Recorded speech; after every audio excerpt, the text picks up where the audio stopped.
good place now. You are listening to Perspectives with Ashley Burgess. Welcome back live to Live Your True Life Perspectives, and I'm your host, Ashley Burgess. On today's show, I'm asking you, are you currently being manipulated by someone in a relationship, at work, or a friend? And are you beginning to feel resentment, anger, confusion? You know, most of the time when we're being manipulated, we don't really realize it's happening. We don't really know where to put our finger on the pulse at. We just know that we're not feeling right. We feel worried. We feel dejected. We even might feel kind of just angry because we find ourselves doing things or being in positions that we really don't want to be in. And we realize that we got there because we agreed to somebody to do something, or somebody asked us to do something, or we bent over backwards to help somebody. But it feels really, unrequited. And it feels as though none of this is really going in the direction for the good of us. And I'm not saying that we're all looking at what's in it for me, but I do think that sometimes when we are being manipulated, more often than not, we feel that something's amiss.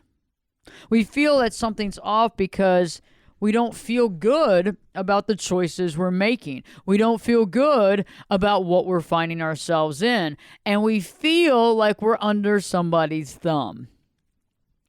On the show, I'm going to be talking about manipulation. You know, some signs that you are being manipulated. And some of them might not cover what you're dealing with, but you'll be able to inherently extract what's happening in these signs and be able to see if it's happening in your day-to-day life. You remember, awareness is key. You know, knowledge is power. And so if we can really focus on understanding the feelings, right, and the general idea and what it means to be manipulated, you have the tools and the strategies to avoid that manipulation, stand up for yourself, and decide if you're ready to let go of this type of relationship. You know, I found that more often than not, they're cyclical, right? Like when we were kids and we were being raised, maybe one of the parents was more manipulative and controlling than the other. Maybe one of them was always, argumentative or angry, or you felt as though you were always jumping through hoops. You know, many of you out there, in order to get praise and conditional love from the folks that raised you, you had to do something awesome, like you had to win the game, or you had to whatever. There was something you had to do, and you had to make it happen. And if you did, you were the hero. And if you weren't, you got the silent treatment.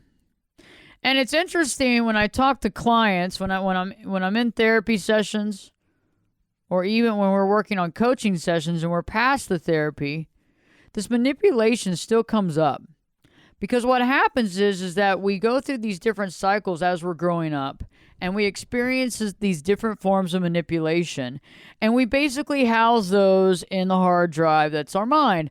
And they could be conscious or in our subconscious, right? Because most of the stuff is in our subconscious. We're not like thinking it. Because in order for it to be like in our conscious thought, it's got to be right there. It's got to be like, if you're looking at your computer and you have the desktop, right? The desktop is whatever's open. The apps that are open right now on your desktop, that's to me is conscious thinking. That's your conscious.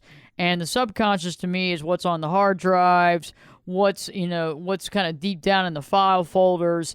And so the conscious thought, what's going on consciously. But when we're working through some of those coaching sessions after we've gotten through a lot of the therapy work, it's still interesting how we'll come across something that happened in a relationship, or we'll come across something that recently happened at work, something that was tolerated by the individual. And the only reason it was tolerated or accepted is because it was normal from the past. Okay? And that's something that's very interesting. And I want you to really process that real quick, because when we think about the stuff that we see today as we're growing up, as we're adults, as we're going through the process, we believe sometimes that these things happen, well, I don't know how this happened, or I don't know how I found myself in this position, or I don't know. But the thing is that we've had a taste of it before.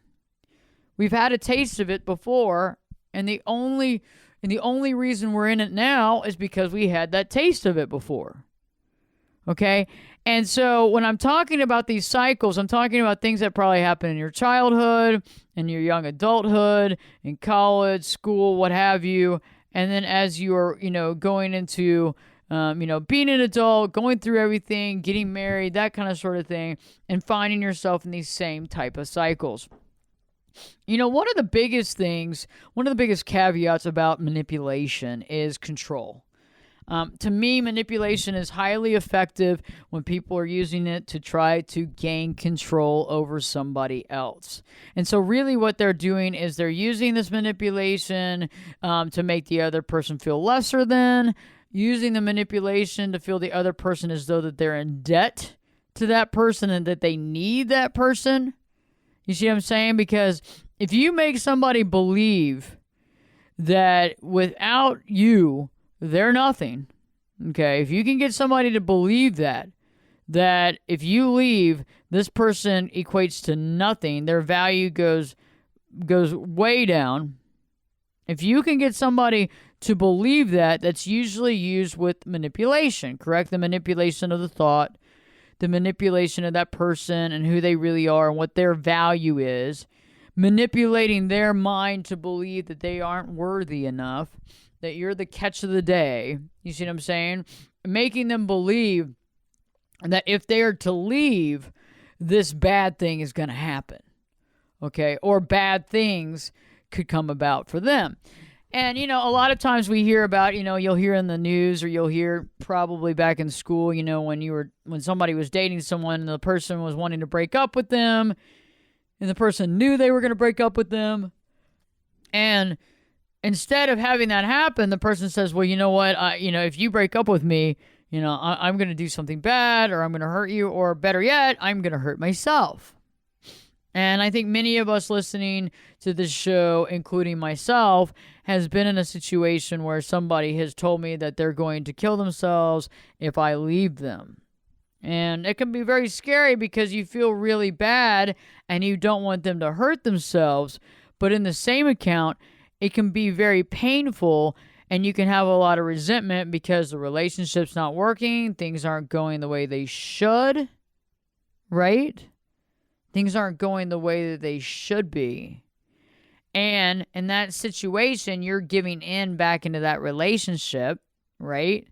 And as you go back into that relationship, because the other person said they were going to do X, Y, Z, you feel manipulated, bamboozled, and then the person uses another line of manipulation to contain you in the relationship. All of that is emotional blackmail, okay? And one of the things that I've realized with that is that when we play along with them, we're allowing them to manipulate us. When we play along with them, we're allowing them to manipulate us. Not cool. Okay? I do not like that. I do not like to be manipulated. I do not like to feel like I'm being manipulated. That is not something that I like to do. And that's not like something that I like to deal with in my life. And so I don't play along anymore. When somebody does that to me, my first is a conscious awareness of what I'm dealing with.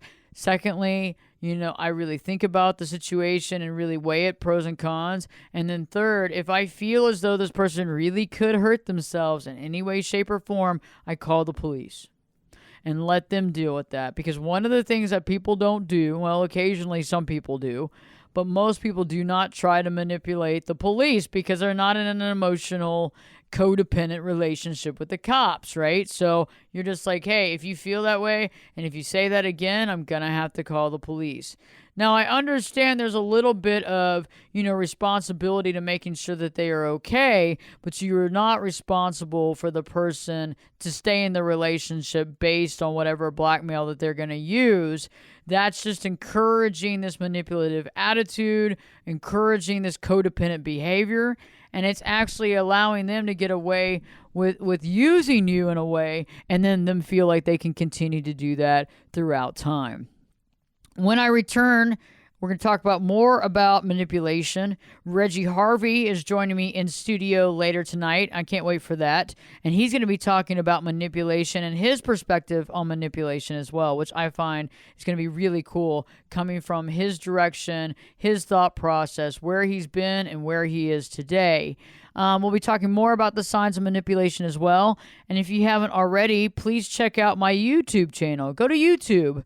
I got new video content up there every week on relationships, dealing with codependency, understanding cluster B personalities, making your marriage better, overcoming the marriage and the roommate situation, and the list goes on. If you go to YouTube, just put in Ashley, B-E-R-G-E-S, Ashley, B-E-R-G-E-S. You'll find my channel. Please subscribe, and you can watch new video content every week on things that matter to you.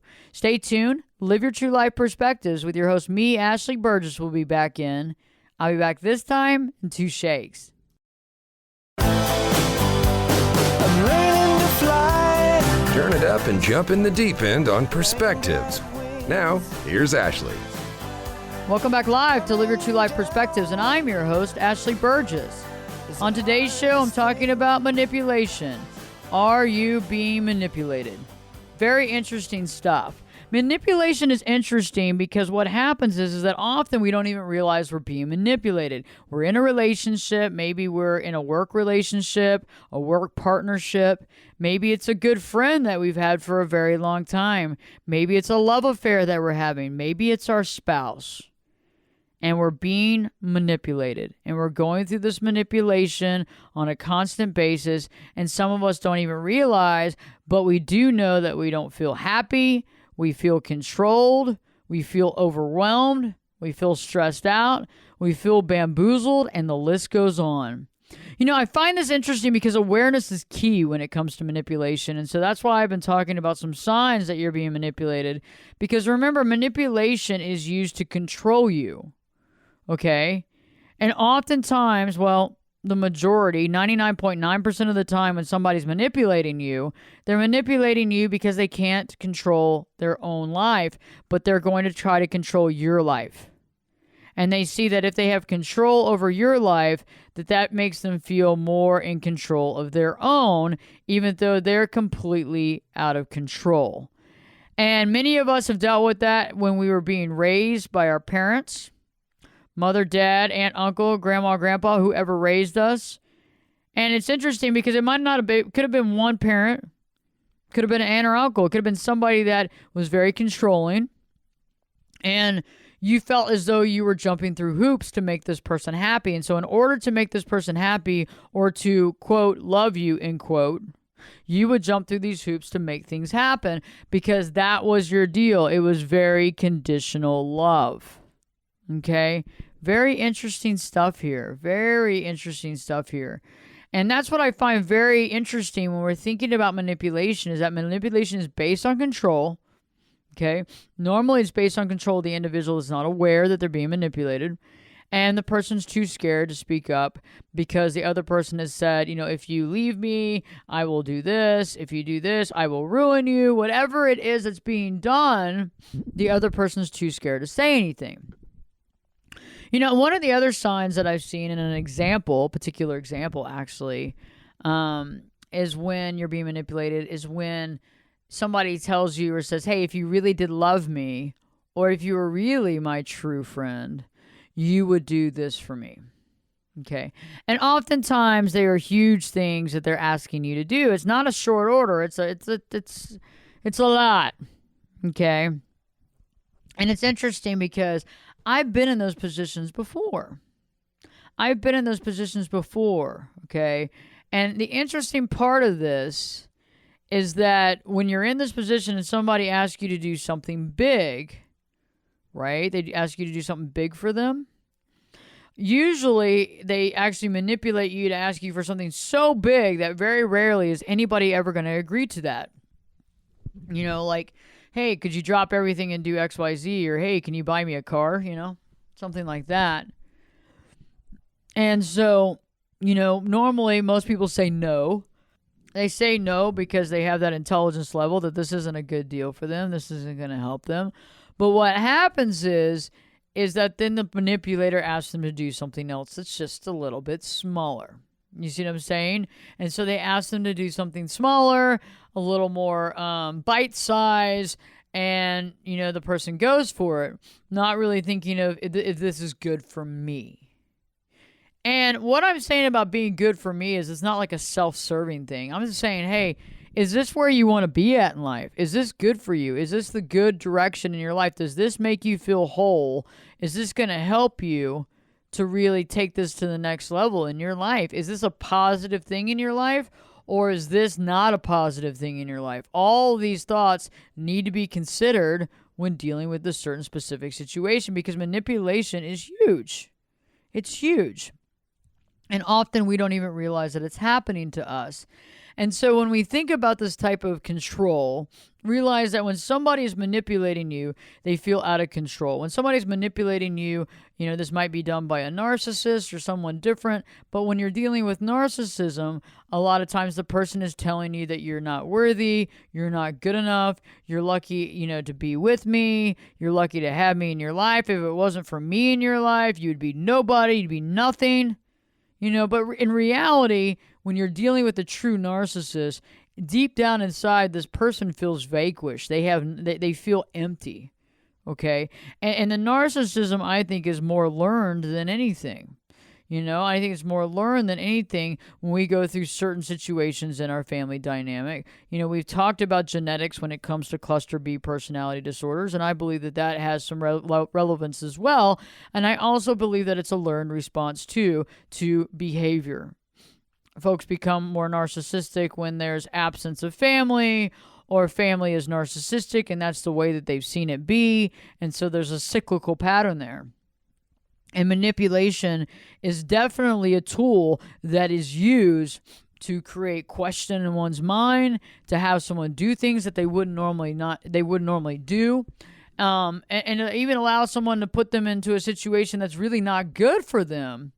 And that's an interesting scenario as well. One thing that I found too, when it comes to relationships, and I hear this more often than not, is somebody will tell me that they moved to a different state, even a different country, to be in a relationship with somebody. They moved to a different state, a different country, to be in a relationship with somebody. And that is really wild. That is some amazing stuff, because, when you think about it that way, and you think about somebody moving into another place, moving out of their state, going somewhere else, and, living with somebody and going through this whole process, right? It's very interesting, because what happens is usually if that person is not up and up, if that person is being manipulative, they've gotten them into an unknown place. They don't know anybody there. And they don't have any friends there that they know. They're in new surroundings, and all of which create for a very good place for this person to manipulate them, because they're basically under their thumb. And, folks will say, well, why doesn't that work? Well, it's like, it'll work if you're not dealing with someone that's highly manipulative, because when you're dealing with someone that's highly manipulative, you're dealing with somebody that's based on control. They want to control you. They want to tell you what to do. They want to make sure that you meet only the people they want you to meet. They make sure that they are in control of the conversations, control of the situation, so they know exactly what you're doing, where you are, when you're there, and who you're talking to. I've had clients before they've come into the office, they've messaged me and they've let me know that their significant other, or boyfriend or girlfriend, is tailing them, is following them a few cars behind, and they're following them to find out where they're going. Okay? Obviously, that's a little bit of stalking, but think about it. They're looking to find out where that person is. And, in the manipulation status, what happens is the more and more you're being manipulated, the more and more you've been taken advantage of, the more and more you're being used and controlled, the more apparent it becomes. Okay, the red flags are flying high here. Okay, the red flags are flying high here, But a lot of times, because of our past, because of the way we were raised, it just seems normal. One of the big manipulative tactics that I've seen is that they make sure that you are the one that's at fault. Okay, so when things go wrong or something goes bad or something doesn't go the way that's planned, it wasn't their fault, it was your fault. If it hadn't have been for you, then everything would have been fine, because they're never going to take responsibility for their actions. Do you see what I'm saying? In order to be a non-manipulative, straight-up person, you've got to take responsibility for your actions. You've got to understand that. You've got to take responsibility and step forward and say, hey, it was me that went through it. It was me that caused this. I apologize. But when you're dealing with somebody who is highly manipulative, they are not going to apologize, and they're certainly not going to say that they were at fault. Instead, consciously or unconsciously, they're going to throw blame and throw shade to you because it's easier. Many of you might be thinking about your current relationship right now and begin to think about how your spouse, your girlfriend or boyfriend has never taken responsibility for absolutely anything. Everything is your fault.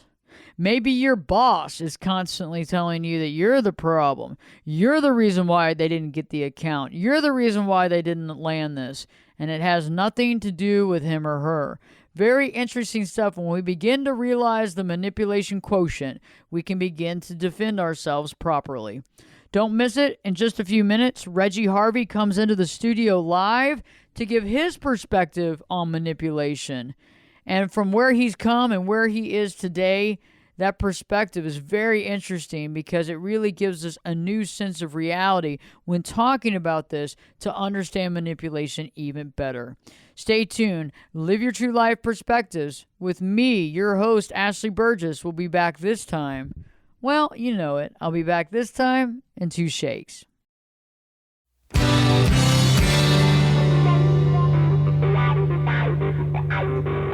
This is Jake Busey, and you're listening to Perspectives with Ashley Burgess. Welcome back live to Live Your True Life Perspectives, and I'm your host, Ashley Burgess. On today's show, we've been talking about manipulation. Are you currently being manipulated? More often than not, we're unaware of when we're being manipulated by friends, family, loved ones. You know, especially the closer somebody might be, the more difficult it might to actually understand what's actually truly happening because of the emotional connectivity, even possibility of the codependence involved with the relationship. You know, we don't want to see people in our life being manipulative. We don't want to feel like they're not being honest or truthworthy. We want to believe that everybody is telling us the truth, they care about us, they love us, and they're doing what's right for us. You know, manipulation is an interesting thing, though. Until we begin to recognize it and realize it, we might not even know it exists. I found that in some relationships a long time ago, years ago, but still present, I remember not realizing the factor of manipulation. And when I finally began to realize it and uncover it, I realized why I felt certain ways around certain people. Why I felt a little bit of resentment sometimes when I was doing things for other people. Because what it really was happening is that it wasn't really what was right for me. And I consciously didn't realize that, but subconsciously I did. And so in this show, we've been talking about the signs and symptoms of manipulation. And joining me live in studio, Reggie Harvey. Reggie is the author of Anatomy of a Patient. It's an amazing book that you can buy on Amazon, and it's helping people all over the country.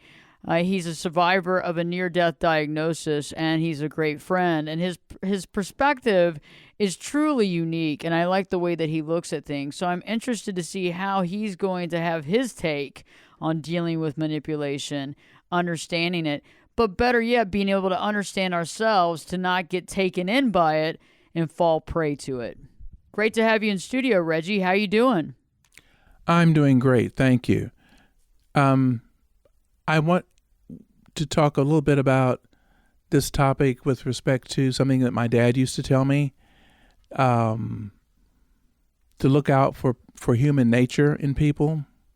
And part of that human nature thing, I think, is connected to a previous conversation that we've had having to do with knowing your values, because that's key to knowing who you are And it doesn't mean that everybody else in the world has to adopt your value system or adapt to your values, but you have to understand what they are.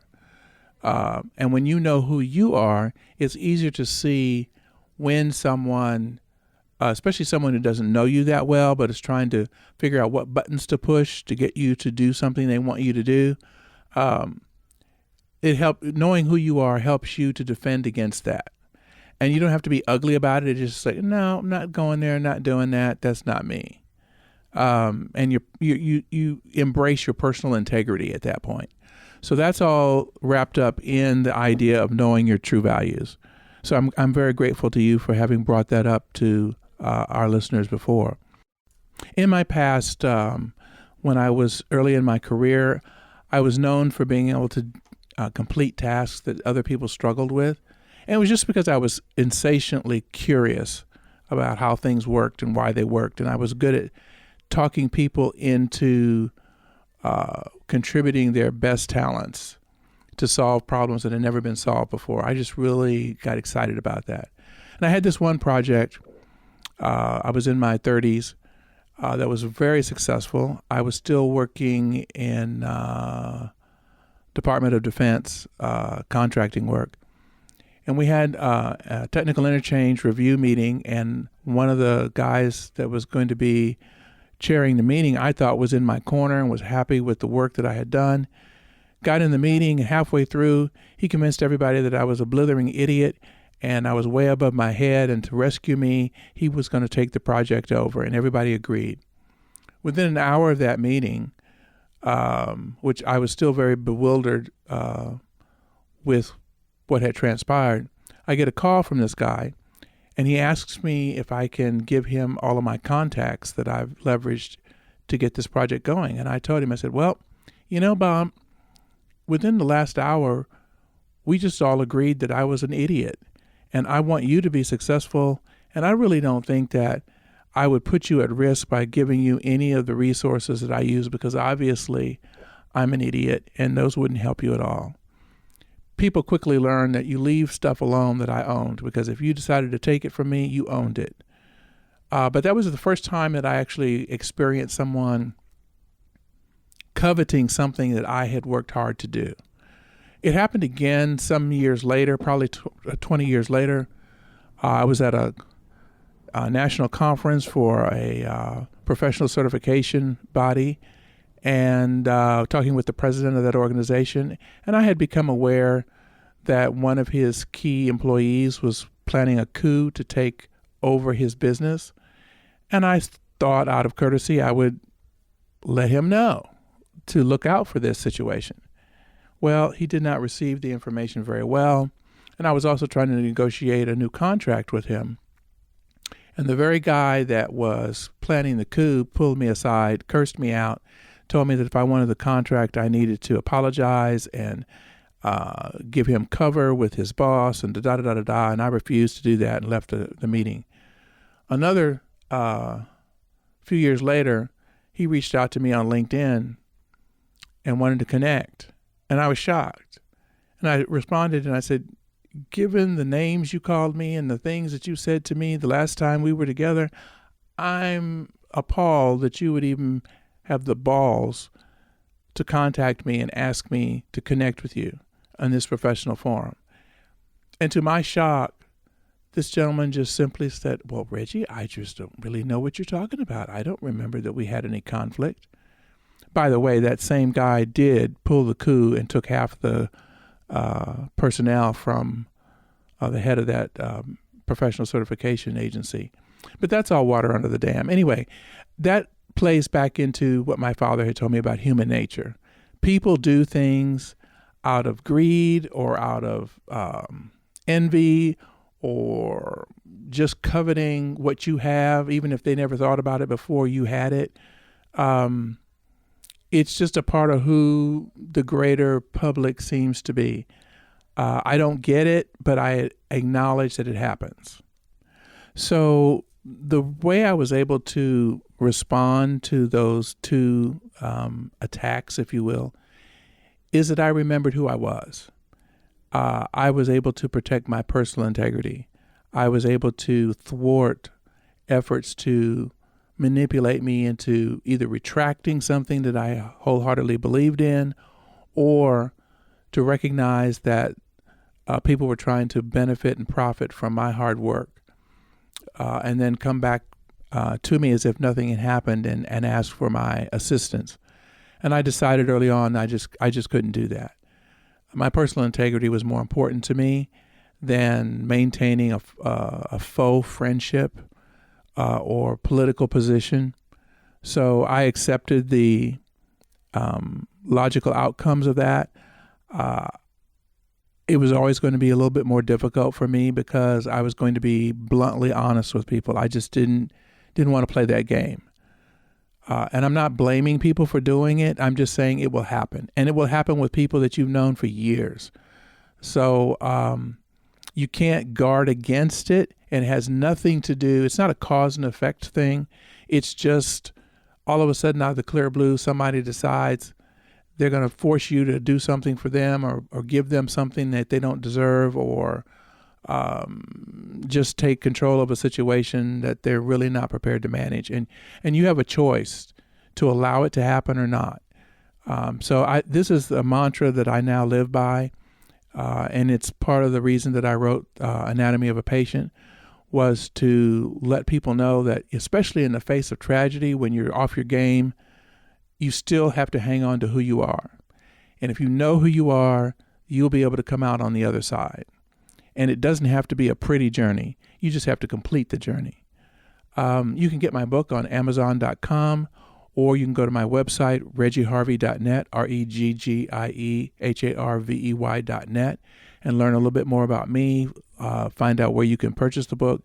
And you can also listen to some past podcasts of our conversations. And I really appreciate being able to participate in this forum with you, Ashley. I think the service that you are providing is essential because these are conversations that people are afraid to have or just don't know they need to have. We assume that just running on automatic is good enough, and we find out when we mature out of that mode of operation that life can be so much richer and our relationships can be so much more rewarding. Thank you for having me. I look forward to coming back. Great perspective. You know, manipulation can happen in any type of relationship by anyone. And, you know, until we really realize and understand the impact of that, we can't really change it.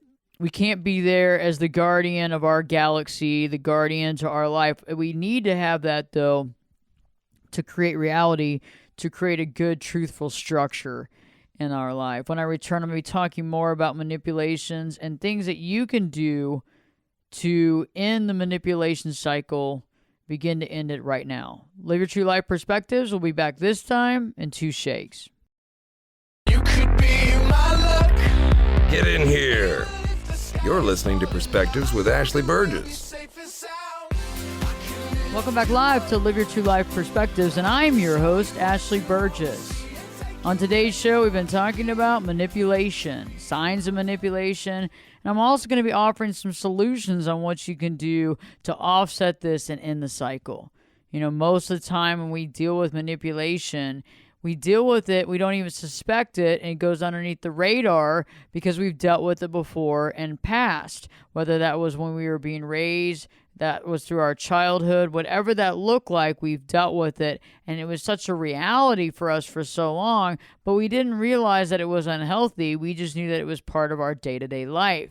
You know, and a good example, too, of being manipulated is when someone keeps telling you that you take things too seriously, or you don't understand a joke, or, you know, you're too sensitive. And I always find that very interesting. And haven't you been on the side of that receiving end where somebody tells you that? And like whatever they had told you kind of hurt your feelings. Whatever they had told you kind of hurt and stung and didn't feel very good. And you're over there thinking in your head, And then the next thing you know, you might actually stand up for yourself or make a comment. And their response is, oh, there you are, too sensitive again. Can't take a joke.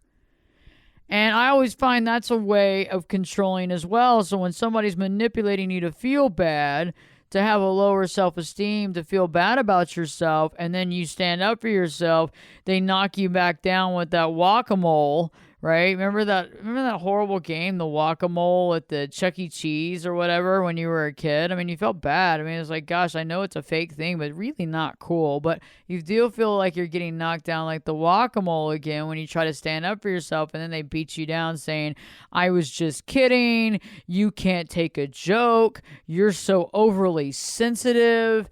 You know, what are you, a little girl? You know what I'm saying? I mean, all these things are all signs that you are being manipulated. You are being manipulated. I did a video on YouTube a while back on gaslighting, and that's definitely a form of manipulation as well. You know, making someone almost feel like they're going insane. Like, basically, you're doing the right thing, but they make you feel as though you're not, or you missed this, or you didn't get this, or what. Even small things like just on timing, Well, it was at this time. No, it was at this time. You can't even get a time right. I mean, what's going on in your head when they're gaslighting you to begin to feel as though you're going crazy? And that's a sign of manipulation as well. And, I hate to say it, but there are some folks out there that will go to any length to be controlling of you, to have that upper hand, to be in control, and they'll use these tactics. Some of them, I believe, are consciously using these tactics. Some of these are unconsciously using these tactics. Some of them, it's a combination of both. But it goes back to making them they want to feel better about themselves. They want to feel better about themselves, and that means that it's okay at putting you down, right? Because that helps them to feel better about themselves. They also will go to all ends to have the control. Okay, and so control is a big factor. If you really think about manipulation is to control the way you think, to control the way you feel, to control what you do, or control who you are, or to control what you say. Okay? Every form of manipulation is based on controlling one of those aspects or multiple aspects of you. So some of the solutions that you can look toward to get some balance in your life is, one of the first things is that from a therapist and a life coach, perspective, that's me, you really want to go see a therapist because things aren't going to change overnight, okay? But it's good to be able to voice what's happening, to talk it out so that you have understanding and direction in the direction of where you want to go, and to also understand what part of this is manipulation, what part of this is you that you're dealing with, and to really flesh out that information so you can understand yourself better and understand the situation you're in better.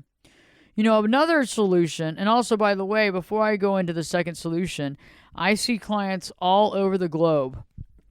I do not have a client in Antarctica at this time, and there's a few other places, but I do see clients all over the world via Skype or FaceTime, and it's excellent. And it's like you're here in my office with me. I'm in the studio right now, but it's like you're here in my office with me when I'm in the office, and it's just like a regular session. I do phone consults as well.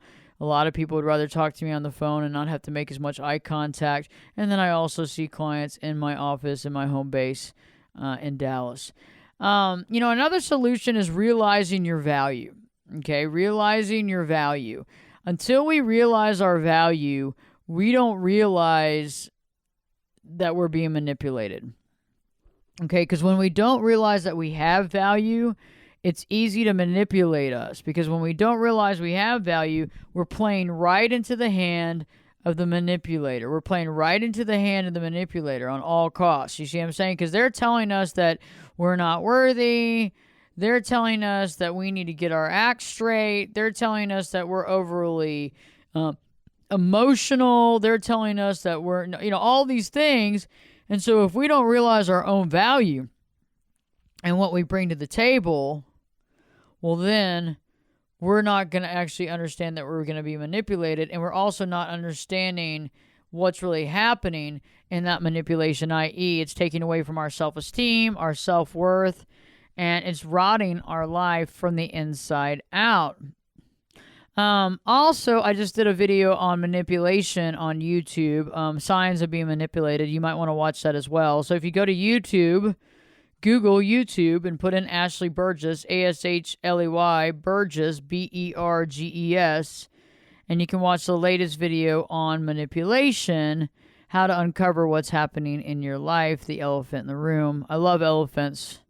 I don't know why they always use the elephant as the example, because elephants are awesome and loving animals. They are not manipulative creatures.